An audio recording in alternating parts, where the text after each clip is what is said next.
ನಮ್ಮ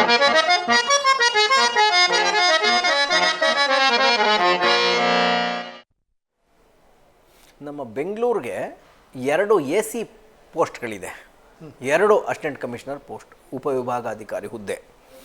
ಆ 2 ಪೋಸ್ಟನ್ನು ಏನಂತ ಕರೀತಾರೆ ಅಂತ ಹೇಳಿದ್ರೆ, ಏನೋ ಕ್ಯಾಬಿನೆಟ್ ರ್ಯಾಂಕ್ ಪೋಸ್ಟ್ಗಳು ಅಂತ ಕರೀತಾರೆ. ಅಂದರೆ ಅಷ್ಟು ಮಹತ್ವವಾದ ಹುದ್ದೆಗಳವೆರಡೂ.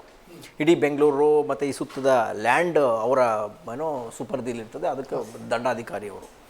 ಆ ಇಬ್ಬರು ಈ 2 ಪೋಸ್ಟ್ಗಳಿಗೆ ಭಾಳ ದೊಡ್ಡ ಕಾಂಪಿಟೇಷನ್ ಇರುತ್ತೆ. ಯಾವುದೇ ಗೌರ್ಮೆಂಟ್ ಬಂತು ಅಂತ ಹೇಳಿದ್ರೆ ಒಂದಷ್ಟು ಆಫೀಸರ್ಸ್ಗಳು ಆ 2 ಪೋರ್ಟ್ಫೋಲಿಯೋ ತಗೊಳ್ಳೋಕ್ಕೆ, ಕ್ಯಾಬಿನೆಟ್ ರ್ಯಾಂಕಿಂಗ್ ಅಂತ ಹೇಳ್ತೀವಲ್ಲ, AC ಪೊಸಿಷನ್ ತಗೊಳ್ಳೋಕ್ಕೆ ಫುಲ್ ಫೈಟ್ ಮಾಡ್ತಾರೆ.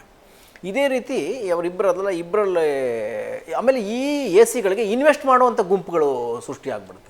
ಈ ರಿಯಲ್ ಎಸ್ಟೇಟ್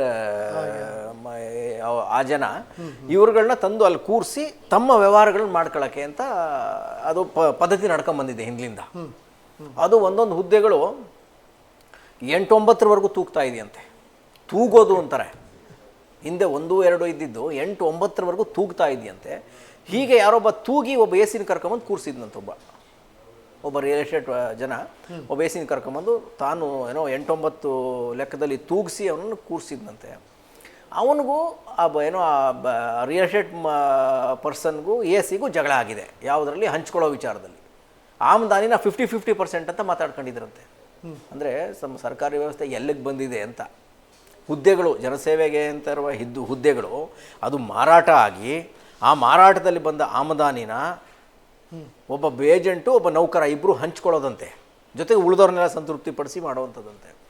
ಫುಲ್ ಜಗಳ. ಯಾವುದೋ ಒಂದು ಕೇಸ್ ಅಂತೆ, ಆ ಕೇಸಲ್ಲಿ ಇಷ್ಟು ಬಂತು ಅಂತ ಈತ, ಇಷ್ಟು ಬಂತು ಅಂತ ದೊಡ್ಡ ಜಗಳನೇ ಆಗೋದು. ಮನೆಯೆಲ್ಲ ಕೂತು ದೊಡ್ಡ ಇಬ್ಬರ ಮಧ್ಯೆ ಜಗಳ ಅಂತೆ. ಇಬ್ಬರ ಮಧ್ಯೆ ಜಗಳ ಆಗಿ ಇನ್ವೆಸ್ಟ್ ಮಾಡಿದ್ದೋನು ಇವತ್ತು ಸಂಜೆ ಒಳಗಡೆ ನೀನು ನಂದೆಲ್ಲ ಸೆಟ್ಲ್ ಮಾಡಬೇಕು, ಇಲ್ಲ ಅಂದರೆ ನೀನು ಏನು ಮಾಡಬೇಕು ಅಂತ ಗೊತ್ತಿದೆ ಅಂತ ಎಲ್ಲ ವಿಡಿಯೋಗಳು ಆಡಿಯೋಗಳನ್ನೆಲ್ಲ ತೋರಿಸೋದಂತೆ.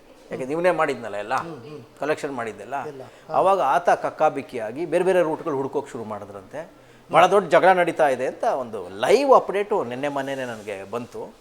ಇದು ನಮ್ಮ ಬೆಂಗಳೂರು ಜಿಲ್ಲಾಡಳಿತದ 2 AC ಕಚೇರಿಗಳ ಅಲ್ಲಿಂದ ಬಂದ ಒಂದು ಗೌರ್ಮೆಂಟ್ ಗಾಸಿಪ್ ಇದು. ಓಕೆ.